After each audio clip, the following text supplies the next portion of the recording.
derivatives and the products of financial engineering, whose use has been increased exponentially and its complexity has increased exponentially, even though they're very useful and I think they make great contribution in many ways to our markets and our economy, nevertheless create systemic risk.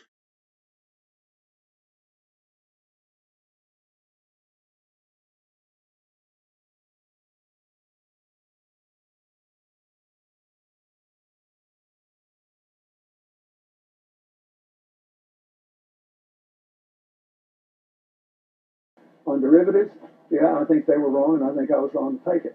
Because the argument on derivatives was that these things are expensive and sophisticated, and only a handful of investors will buy them. And they don't need any extra protection and any extra transparency. The money they're putting up guarantees them transparency. And the flaw in that argument was that, first of all, sometimes people with a lot of money make stupid decisions and make it without transparency. And secondly, the most important flaw was, even if less than 1% of the total investment community is involved in derivatives exchanges, so much money was involved that if they went bad, they could affect 100% of the investments and indeed 100% of the citizens in countries not investors. And I was wrong about that. I've said that all along. Now, I think if I had tried to regulate them, because the Republicans were in the majority in the Congress, they would have stopped it. But I wish I should have been caught trying. That was a mistake I made.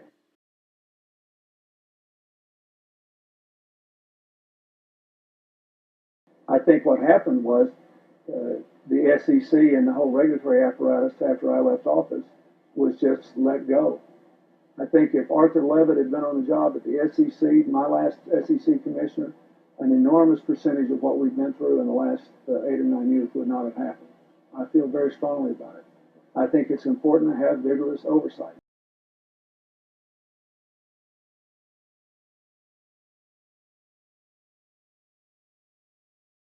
In the Clinton administration, you vigorously opposed the regulation of derivatives. I wondered, in the light of hindsight, whether your position may have changed.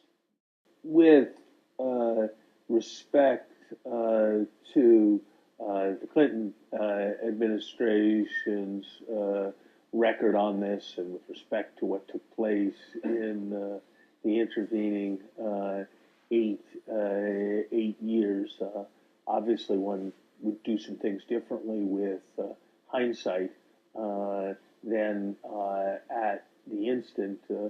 But I would caution you that this is an enormously complicated story, that if you want to pursue it, you should read the rather comprehensive sets of recommendations that the Clinton administration put forward in this area, and that the Congress was unwilling to pass at that time, and make some effort to avoid rushing to judgment based on films that have a point of view.